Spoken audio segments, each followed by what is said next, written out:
Hi there. If this is your first time here, welcome to the Parenthood and Relationship Podcast. I'm your host, Markella Kaplani, a psychologist, a parenthood and relationship coach, and a parent myself. Together, we explore the transformative journey of parenthood and its profound impact on our relationship with ourselves, our partners, and our children, so that we can be present and show up as we envision without having to do more. Let's get into today's episode. Hey there, I'm so happy you're joining me today. Today's topic, the Supermom, or rather, the myth of the Supermom. We're going to explore where this idea came from, why it's so appealing, and how it impacts us. But most importantly, I would say, we'll look at ways to start breaking free from these unrealistic expectations. So, let's get started. What is a Supermom really? Well, it's a concept of a mother and how she should flawlessly balance every single aspect of her life. That includes her career, her family, and her personal well-being. And of course, all of these have subsections to them. Like family includes her children, it also includes her relationship with her partner. This idea of successfully mothering has become deeply ingrained in our society. But was it always this way? Where did this ideal come from, and why do we feel so compelled to strive for it? To understand the origins and evolution of the Supermom ideal, we'll draw on historical perspectives. One book that I have mentioned before and is particularly helpful in this endeavor is The Mommy Myth by Susan J. Douglas and Meredith W. Michaels. This book provides a fascinating, in my opinion, look at how the media and social expectations have shaped our views of motherhood over the decades. I'm going to be writing the title in the show notes in case you want to check it out. I remember it was last summer when I first read it, and it opened up my eyes, not only in regards to motherhood and these irrational ideals that are placed on women, but about the whole feminist movement and how the media used it against us to stifle the progress we were making. This is a really interesting book, and it really made me change my mind about a lot of things, because I had, from an uninformed place, or a place where I only had parts and bits of information, decided that maybe the feminist movement isn't doing us any favors. Maybe the feminist movement is to blame for the fact that women have to now work as hard as men, but then they also have to return home and be the primary caretakers and be the ones that are also doing the home chores, and they're arranging the parties and they're arranging the groceries and all of that stuff. But through this book, I came to realize that there was a very strategic approach by the media that orchestrated this entire thing, that created this ideal career woman, but also kept on pushing the perfect mother, so that we all felt compelled to be both if we were going to prove that we could go into what was then men's spaces. We would prove that we deserved to be there only if we could do what we were already doing and take that on successfully as well. And so we blame the feminist movement for this, but what's really happened is that the feminist movement was spun to look as if this is what it was advocating. Anyway, now, to truly grasp the Supermom myth, we need to go back to the post-World War II era. During the war, so this is like 1939 to 1945, women took on roles that were traditionally held by men. They entered the workforce in unprecedented numbers, and this was, of course, necessary so that they would support the war effort. When the war ended, there was a societal push to return back to normal, which basically meant that people operating in patriarchal terms expected women to just step back into their domestic roles. I mean, you're not needed anymore in the workforce. The men are back. Let's go back to how we were. However, the seeds of change had been planted, and the idea of the modern woman began to evolve. The media of the 1950s, so that's like around 5 years post-war, made sure to push this agenda. How, you may ask? Well, it played a crucial role in shaping the image of the ideal mother. television shows, advertisements, magazines, all of this, it showcased women as perfect homemakers who managed their households with ease and grace. By idealizing this image of the perfect mother, what the big guys did through the use of mass media was to try to slow down the rapid social change. It served as a way to reinforce traditional gender roles. Moving on to the 1960s then, the image of the perfect mother became even more entrenched. There were shows on TV like Leave It to Beaver and The Donna Reed Show, which depicted mothers who were always impeccably dressed, cheerful, and devoted entirely to their families. These portrayals set a high bar for real-life mothers who were expected to emulate these fictional characters.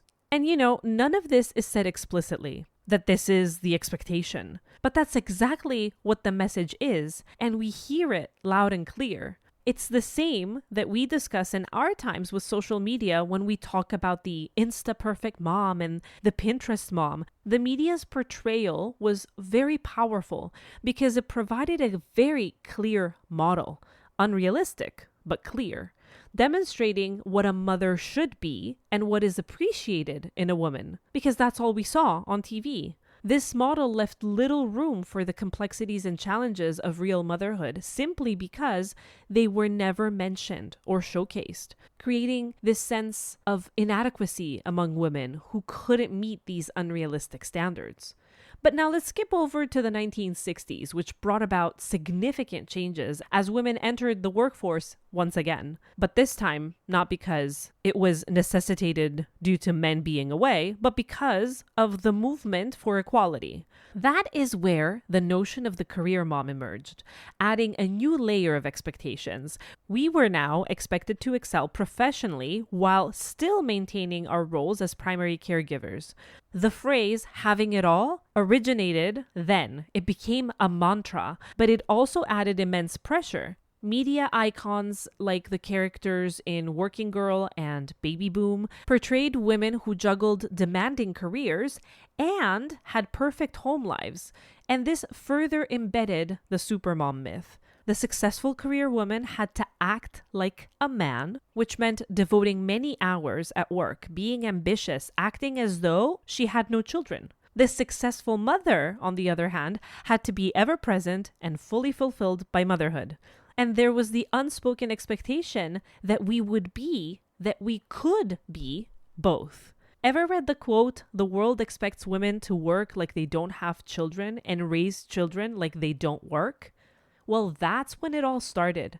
And so because this was unachievable, it created two camps of women, with the media subtly at times and not so subtly at others, blaming feminism as the culprit for what came to be called the mommy wars. Who was the better mom? The one who stayed at home and was there to protect her children from all the tragedies that the media outlets purposely were airing all day to guilt-trip moms who were not constantly in the home?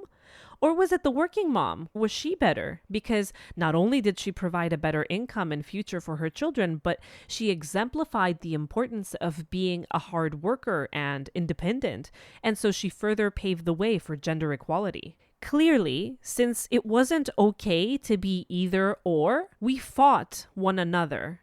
And we really, really tried hard to become that combination of caring mom and thriving career woman at the same time. Hello, Supermom. And now, rearing in the 2000s, the internet and social media transformed how we consumed and shared information. Platforms like Facebook and Instagram became showcases for curated glimpses into people's lives, often highlighting the most polished and perfect moments. The supermom ideal has now been broadcast on a global scale, creating a constant comparison culture. Seeing other mothers, not just celebrities now, on magazines and interviews. But this has opened up to our acquaintances, our friends, our high school adversaries. Seeing all of them along with the celebrities that we want to emulate because we admire them so much, seemingly managing everything effortlessly, has exacerbated our feelings of inadequacy and the pressure to conform to this impossible standard.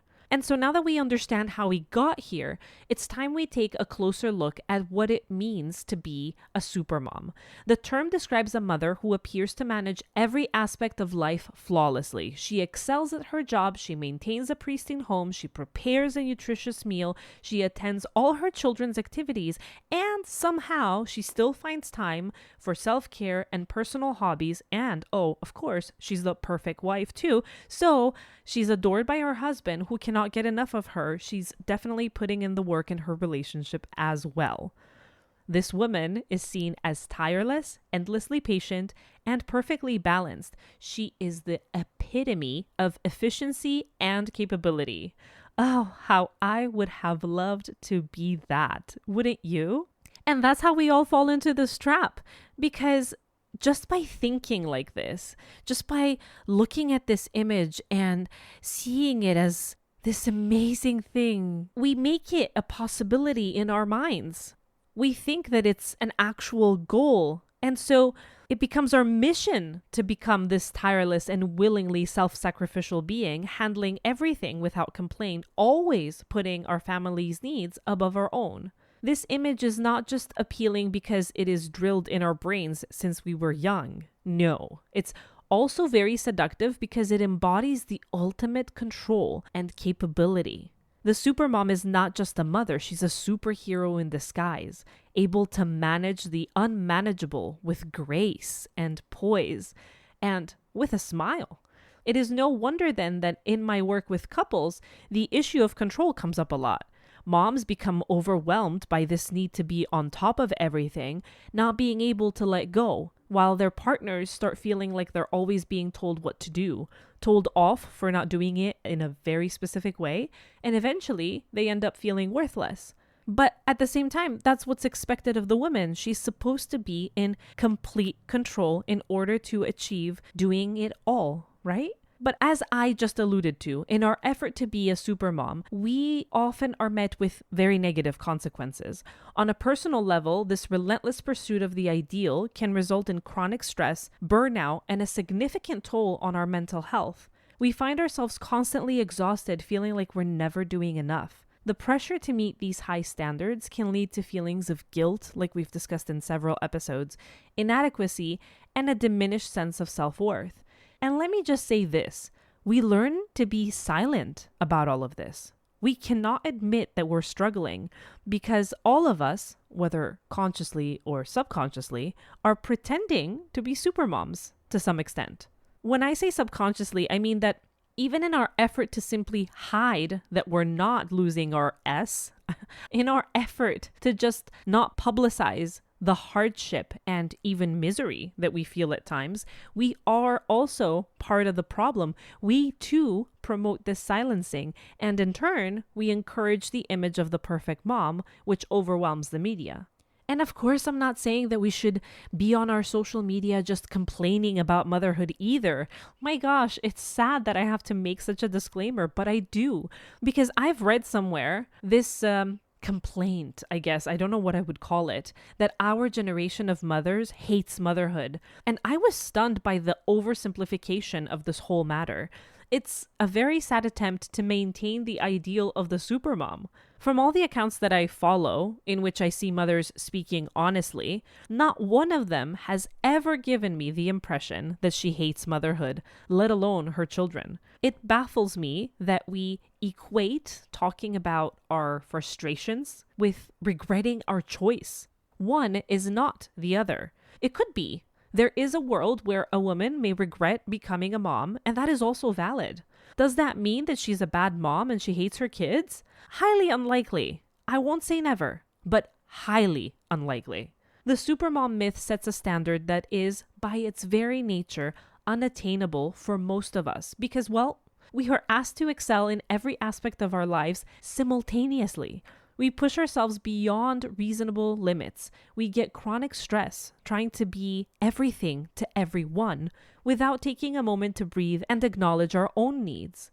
And then we wonder why we are irritable, fatigued, hopeless, yelling, and feeling trapped in an endless cycle of tasks and responsibilities. The carefully curated version of reality that we are exposed to, like it or not, fosters this culture of comparison. We only post when our homes are immaculate, when our children are well behaved, when we have achieved some great, meaning measurable, professional achievement. And I used to do that too. I still do it to an extent. But what happens then is that we compare our behind the scenes struggles with these highlight reels of others, which can lead to feeling inadequate and like a failure, even when we know logically that we are just getting the best moments. Because, like I said, we too tend to post our best moments as well.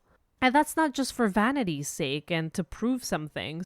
A lot of times I hear mothers say that we are just not in the habit of sharing misery. We don't want to share the sad moments. We don't want to share the frustrations. We want to show up when we are happy and share the joy and share the love. And that's something that they do in their encounters as well with other people. They tend to meet up with someone when they're feeling better, when they have something more light to share. But then what happens, whether we do this in social media or in real life, is that we end up feeling isolation and loneliness, making it even harder for us to express and cope with the daily challenges of motherhood. And if we don't put an end to this, if we don't realize it soon enough, and we continue on this pursuit of the supermom ideal, our self-esteem and self-worth keep on suffering as well. Many women share this negative self-talk and a critical inner voice that leads them to believe that they're not good enough and that they're failing their families. As we internalize this sense of failure, we reinforce the idea that a mother's value, our value, is tied to the ability to perform and achieve in all areas of life in some kind of measurable way, in ways that others too can see and congratulate us on, in ways that we can say, I've done A, B, C, D. The result is X, Y, Z. This performance-based self-worth means that any perceived failure, whether it is a missed work deadline, a child's tantrum, or a messy home, can feel like a personal failing. And so then it makes sense that we have to let ourselves go, that we have to become martyrs, neglecting our own needs, interests, and values. Something's got to give, right? We have to drop one of the balls. The expectation to always prioritize others can lead to self-neglect, where we put our personal goals and desires on hold. This self-sacrifice is often seen as a virtue, but it can result in a loss of identity and a sense of unfulfillment. Plus then, let's be realistic, we are also accused of letting ourselves go. So on the one hand, we're supposed to sacrifice, and on the other hand, we're also supposed to somehow, still, at least outwardly, look like we're doing well and haven't let ourselves go. The problem is that there's also the inward thing. So even if we keep the external looking all jolly and beautiful, most of us will let go of our interests and our hobbies, which, however, are essential parts of who we are. These activities provide us joy and relaxation and a sense of accomplishment that is outside of our roles, outside of proving anything, outside of being a caregiver and a professional. But when we're trying to be a supermom, there is no room for that. We might be efficient, but we are also building resentment and frustration that eventually slow us down. Over time, when we don't give ourselves time for our personal passions and interests, we can really just lose ourselves, where we no longer recognize who we are outside of these caregiving roles. Basically, the supermom myth clashes with values such as balance, connecting with ourselves and our needs, as well as personal growth. I know a lot of you guys who are listening to this are very interested in self-improvement. Well, trying to be a supermom clashes with that. Think about it this way. If you are working till the afternoon or evening, it's then time to go home to be with the kids. Any moment that you're not working, you feel the urge to be with the kids, to be as present as possible. Consider throwing a hobby in the mix. For many of us, me included, this feels like an indulgence. So for me, I love taking long walks and ending up by the beach, something that I'm so grateful to have access to. But I don't. There is so much work to do, and then there is being with my son, and so taking this walk is something that is always the last thing on my mind. But whenever I do it, when I have gone on that walk, despite all the work that I have, despite the never-ending to-do list that is always on my mind, and I feel like if I go on a walk, then nothing gets checked off. When I have gone, I have found myself being more productive, even though I had less time. I have found myself being more present with my son, despite missing time with him. So this is an example of the struggle that we face as we try to reconcile our personal values with the unrealistic standards that are imposed by this supermom myth. And another negative effect, of course, as I started saying before, is the impact that this all has on our marriage or our partnership. Because obviously, if we start looking at ourselves with contempt and shame and guilt, and we start to feel incompetent, what we do is we strive and we strive and we strive and we try to control and juggle. How is this all going to change how we relate to our partner?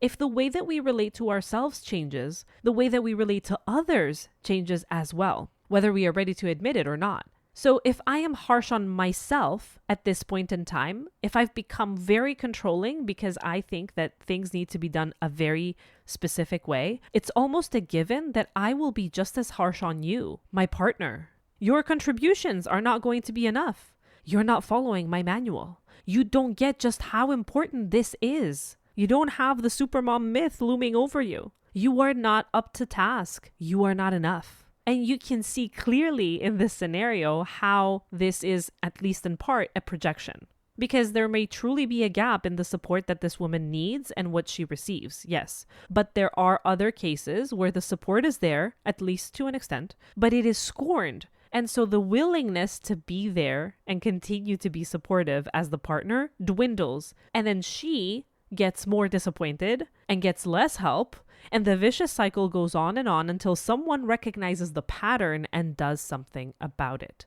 So do you see what this relentless push on ourselves through self-whipping, self-sabotaging, and self-denying do to us? And then in extension, what it does to our connection with our partner? It begins to make dents, right? This very pressure to be a supermom, in fact, causes us to be very far from the perfection that we seek.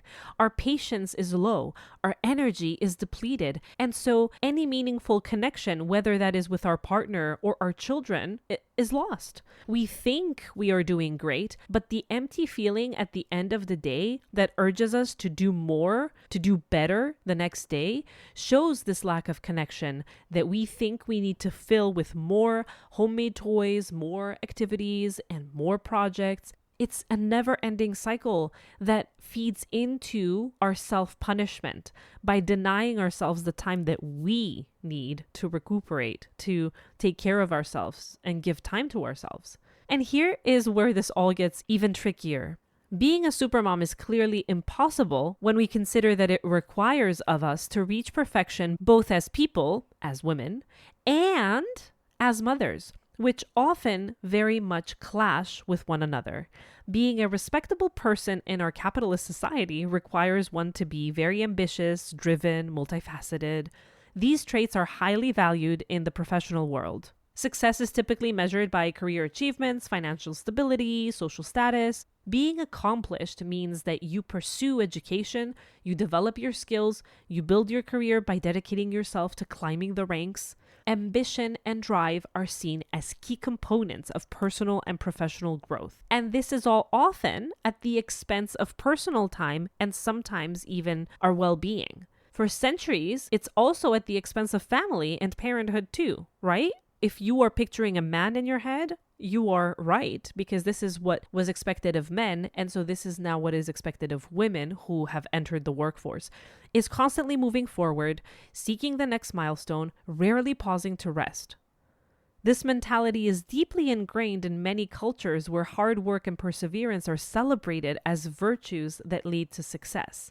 Oh, and get this, a successful person in our society is also multi-layered. Complexity is admired as it shows depth and a well-rounded character. People who excel in multiple areas of life are often seen as more successful and fulfilled, embodying the ideal of the modern accomplished individual. So you're applauded if you have hobbies. You're supposed to be doing some kind of organized sport or be at the gym. You're supposed to do all the things. But On the other hand, the ideal of the perfect mom is often defined by her complete and unwavering focus on her children. She's not interested or drawn to much else because, as the perfect mother, her sole care in the world is raising her children, which admittedly is a full-time job, or rather multiple full-time jobs. Traditional views of motherhood carry on to this day, dictating that a good mother is one who is entirely devoted and nurturing and caring for her family. The perfect mom is present at every school event, she helps with homework, she prepares home-cooked meals, and she ensures her children's emotional and physical well-being. Her life revolves around her family, and her success is measured by her children's happiness and achievements. Do you see what's going on here? This ideal creates a stark contradiction for mothers who are also striving to be respectable individuals in the professional world or in the outside world, in the world outside of parenthood. The societal narrative suggests that to be a good mother, we must sacrifice personal ambitions and dedicate all energy to the family. However, this expectation is incompatible with the demands of being ambitious and driven. The perfect mom is not seen as someone who spends long hours at work or pursues personal interests that do not directly benefit her children. Being pulled in opposite directions means that Supermom is a woman that finds a way to excel in both domains without compromising. But is that even possible? Now that I've laid it out for you, what is expected? Is that even possible? The result is a constant sense of inadequacy, since meeting the demands of one role often means falling short on the other. This internal clash leads to a profound conflict of identity for many of us. The modern feminist movement has fought for women's rights to pursue careers and achieve independence, challenging the traditional notion that a woman's place is in the home. It's given us this opportunity, but it hasn't said that staying at home is a bad thing. It's just that we now have the choice if we want to. As a result, many of us aspire to build meaningful careers and make significant contributions to society, viewing these achievements as essential parts of our identity. Still, though, the enduring ideal of the perfect mother requires us to embody a different set of values centered around self-sacrifice and domesticity. Attempting to balance these conflicting expectations often results in what feels like an impossible juggling act. We find ourselves constantly switching between roles, trying to fully be present at work and at home, but feeling like we're never fully succeeding in either of these capacities. This very quickly begins to become exhausting and, frankly, demoralizing. The mental load of managing numerous responsibilities at the same time can lead to cognitive overload, where the constant need to plan and organize and then execute the tasks becomes overwhelming. The emotional toll of this balancing act is also very significant if you put together all the ways in which trying to be a supermom backfires. We become so concerned not to be seen as unambitious and not dedicated at work, but then also we would drown in sorrow if we found that someone considers us as a neglectful mom. As much as we may want to say we are above this all, this external judgment can be a powerful force influencing decisions and adding to the stress of trying to embody the supermom myth. So what do we do about this when it is so deeply ingrained in us through the generations and through our own upbringing and the media and all of it? Is it a lost cause? No, but I won't lie. Overcoming the supermom expectation requires a multifaceted approach that addresses both the internal and the external pressures. It does require dedication, but this time it's dedication to yourself and to the goal of connection and not some kind of measurable Instagram-worthy goal. It's about redefining success, setting realistic goals, and nurturing all aspects of our identity. This is something that we do together in a non-judgmental place where we gather and we start to break down all of these expectations, but also in their place, we build compassion and grace and kindness and the balance that makes sense to each one of us individually. If you're interested in that program, you can find more information in the show notes. But I don't want to leave you hanging. Why don't we start to do this together today? I'm going to give you 6 strategies that can help you begin your journey to dismantling the supermom myth and that promote a more sustainable and fulfilling approach to motherhood. because we deserve to be happy and we deserve to not be running on fumes. One powerful method to addressing the internal conflicts that are created by the supermom expectation is the internal family systems approach. This is also referred to as IFS. IFS is a therapeutic approach that helps individuals understand and harmonize the different parts of who they are. According to IFS, we actually all have multiple subpersonalities or parts, each with its own perspectives and memories and roles. Some of the parts we are struggling with could be that critical inner voice, while another part could be the nurturing caretaker, and another is the ambitious achiever. Each of them holds its own goal that it considers most impactful for the benefit of the self.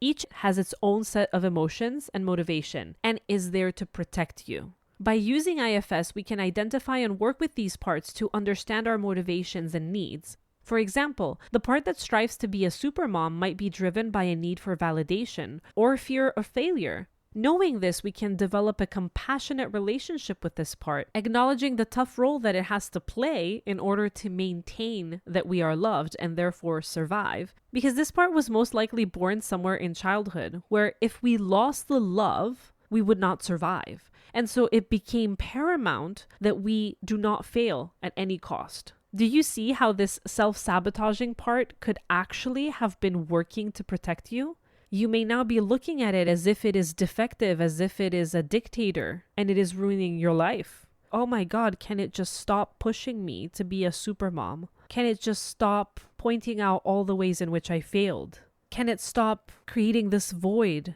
and this sense that I'm inadequate and need to do more again and more and more and more? But its intention is good. It's there to protect you. It has come to know that failing to be better or the best could get you thrown out of the tribe. In our times, the tribe means our family. And when you're a child, this is very critical. As an adult, you may be like, oh, okay, why is that the most significant thing that I fear? Why do I put that higher than taking care of myself? Well, that was taking care of yourself when you were a child. You were making sure that as a dependent individual, as someone who needed your parents in order to survive, you would maintain the relationship with them. You would maintain their love. When you see that, you can be more compassionate without letting this part dominate your self-perception.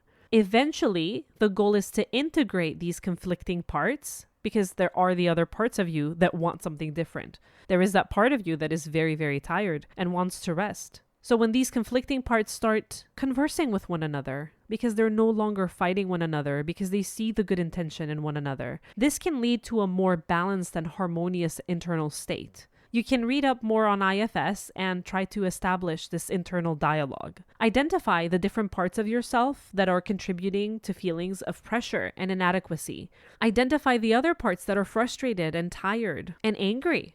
Give each part a voice, listen to their concerns, reassure them with compassion. Over time, this practice can help you understand and manage the internal dynamics that fuel the supermom myth. This, of course, is much more easily accomplished with the help of a professional trained in IFS. But I hope that this gives you a sufficient introduction so that you can start to tinker, in a sense, with this approach. Next, another essential step in overcoming the supermom expectation is redefining what success means on a personal level. Society often equates success with external achievements, but this narrow definition can be limiting and detrimental. Instead, consider success in terms of fulfillment, well-being, and alignment with your personal values. Start by identifying your core values and what truly matters to you. This might include nurturing relationships, personal growth, community involvement, or creative expression. Once you have a clear sense of your values, set goals that reflect these priorities rather than meeting societal standards.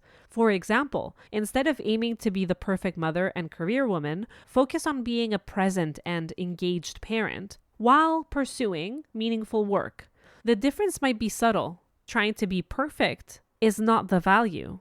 I value giving time to my family. I value being there. I value contributing and giving love and receiving love. That is different from endlessly trying to do things so that I can prove myself and I can prove to myself, first and foremost, that I am doing well, that I am perfect at this. There is a difference. Redefining success involves celebrating small victories and acknowledging progress rather than perfection. So recognize and appreciate your efforts, even if they don't result in immediate and tangible achievements, something that you can show for it.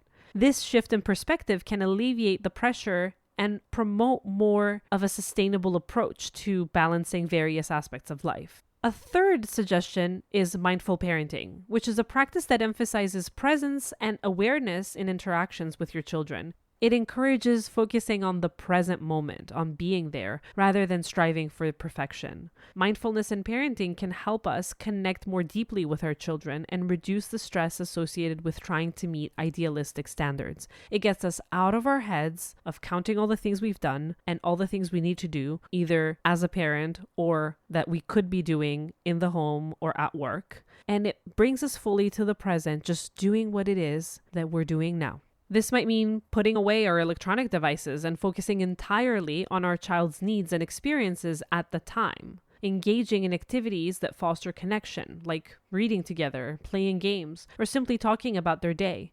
Mindfulness also involves being attuned to our own emotions and reactions. So while you're doing this, pay attention to how you feel in various parenting situations and practice self-compassion. If you're tired, if you feel like you desperately want to get out, instead of feeling like, oh my God, I'm such a bad mother that I feel this way, just allow that to be there. Give yourself grace. It's not easy, and it's not going to happen that from the first time that you try mindfulness techniques and as you are working on being less driven by the ideal of a supermom, that it's going to happen immediately. If you find yourself getting frustrated and overwhelmed, take a moment to breathe deeply and reset. It's okay to have imperfect moments, and being present and connected is more important than, well, being perfect. What can also help is building a strong support network. That is so crucial. Surrounding yourself with a community of like-minded individuals can provide emotional support, practical assistance, and a sense of belonging. You get to see the impact of the support in my 8-week program, where you and I and other moms like us get together to walk the path towards self-awareness, self-forgiveness, self-parenting, learning to parent ourselves, and self-compassion so that we feel connected and loved. But other than this program, this network can include family, friends, other parents, and professional resources such as therapists or support groups. Don't be afraid to ask for help when you need it. Delegating tasks and sharing responsibilities can lighten your load and allow you to focus on what matters most. Whether it's arranging a babysitting swap with a friend or hiring for household chores, finding ways to share the burden can make a significant difference in managing stress and avoiding burnout. That also includes allowing your partner to do certain things even if they're not done as you want them to be done. Another one of the most powerful ways to counteract the supermom myth is embracing the imperfection. I mean, you had to be expecting this. It's important here that we shift our mindset from the constant self-criticism to one of self-compassion, to wonder every once in a while, if not always, at some point, hopefully always, what would I say to a friend? To acknowledge that every one of us makes mistakes and that these moments are opportunities for growth and learning. To know that we are good enough. And to teach our children the value of resilience and problem solving by modeling these behaviors ourselves. Finally, connecting with yourself is essential for maintaining your mental and your physical health, yet it's often neglected. Prioritizing ourselves means making time for activities that rejuvenate us and energize us, whether that's exercise or hobbies or socializing or simply taking a break. If this seems too much, I have created a 31-day self-connect calendar with even more bite-sized suggestions, mantras, and quotes that will motivate you to do one small, very, very small thing daily to reestablish your relationship with yourself, the love for yourself. Whether you try something like this by using this free tool that I provide by going to markelakaplani.com/self-connect calendar, or you try this on your own, the point is to establish some form of routine and to try to identify activities that make you feel happy and relaxed. Schedule regular time for these activities, treating them as non-negotiable appointments. Even small pockets of time dedicated to yourself can have a significant impact on your well-being. Just lighting your beautifully scented candle, what is that, like 3 seconds, can make a big difference in your day. It's not about the quantity of time that you spend, but the quality. The actual going out of your way for even 4 or 5 seconds to do something that you will enjoy. To be better equipped to meet the needs of your family and handle the demands of daily life, you need to fill your cup too. And yes, I see you nodding your head and doubting yourself, feeling like, if I give time to myself, could I just then take off with it and then just become selfish? Could I just drop the ball altogether because now I taste how sweet it can be? I am here to tell you that I hear you. And if this is a concern, then your inner critic has a very big hold on you, like mine did. And it's way louder than the other parts, and it easily takes over. But if you allow your other parts to also come forward, even if for just a minute, they will tell you that you are worthy even when you're not productive. They will remind you that you cannot possibly be that person that you fear, that selfish person that you think you might all of a sudden become. So these are 6 things that you can start doing to break the chains of the expectations placed upon you. And of course, there's also this bonus tip. And that is the journaling exercise that we incorporate weekly so that this episode and any episode that you listen to does not just remain in the theoretical realm, but becomes something that we practice so that we get closer to releasing ourselves of guilt, of shame, of expectation, of the weight and the overwhelm. For this exercise, we'll focus on reflecting on the Supermom myth and how it impacts our lives. This can help us understand our internalized expectations and begin to shift toward a more realistic and compassionate standard. So here are some journaling prompts. 1. When is it that I notice feeling the pressure to be a supermom more intensely? Reflect on the specific situations or moments when you feel the most pressure to live up to the supermom ideal. This could be at work, during social interactions, or when engaging with your children. Identifying these triggers can help you understand the sources of your stress and the expectations you place on yourself. 2nd, how do these expectations align or conflict with my personal values and needs? Consider whether the supermom expectations align with your own values and needs, like we said before. For example, if you value quality time with your family, but find yourself sacrificing this time to meet external expectations, there may be a misalignment there. Reflecting on this can help you identify areas where you might need to set boundaries or adjust your priorities. 3rd, what parts of myself have I neglected in striving to meet these expectations? Think about the aspects of your identity or interests that you have put on hold while trying to be a supermom. This could include hobbies, friendships, or self-connecting activities. Acknowledging these neglected parts can help you recognize the importance of nurturing all aspects of your identity. 4. How can I begin to redefine success in a way that honors my multifaceted identity? Reflect on what success looks like for you personally, beyond what society says. This might involve setting goals that prioritize balance and well-being rather than perfection. Consider how you can celebrate small victories in progress, even if they don't align with being the supermom. And lastly, what support systems can I build or strengthen to help manage my responsibilities? Think about the support networks you have in place and how you can strengthen them. This could include reaching out to friends or family for help, joining parenting groups, or seeking professional support. Building a strong support system can provide the practical and emotional assistance needed to navigate the challenges of motherhood. Take some time this week to explore these prompts in your journal. Reflecting on these questions can provide valuable insights into your experiences and help you challenge the unrealistic expectations of being a supermom. And let me note here, journaling is a personal and private practice, so be honest with yourself and use this as an opportunity for self-discovery and growth. By taking time to journal and reflect on these prompts, you are beginning to understand and dismantle the supermom expectation, the myth. paving the way for a more balanced and fulfilling approach to motherhood so that you feel not only accomplished, but you feel at peace, you feel happy. The point is to get to a point where we redefine success in our own terms, prioritizing self-connection and self-integration and building strong support networks and relationships. As we wrap up, I encourage you to take the time to reflect on your own experiences, your own expectations. Consider the journaling prompts we just discussed.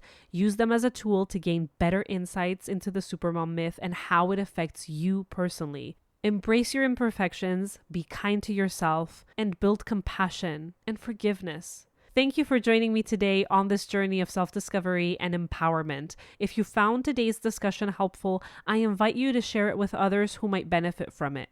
Connect with me on Instagram at markella.kaplani so that we can continue the conversation, and stay tuned for more. Oh, and if you're still here, don't miss out on the chance to grab yourself a free mom coaching session where we can talk about your relationship with yourself, with your partner, or with your children. What's in it for me? Well, our call will be recorded as a podcast episode, so you are gifting me with a beautiful podcast episode that, most importantly, allows other moms to feel seen and heard through your story. And also to get a sense of how we can really put the steps that I provide at the end of each episode to use, to practice on a real situation. Obviously, our conversation can and will remain anonymous if you so wish. If you're intrigued, send me an email at info@markellakaplani.com with the subject line podcast guesting. Until next Sunday, take care, be gentle with yourself, and remember that you are enough just as you are. See you next time.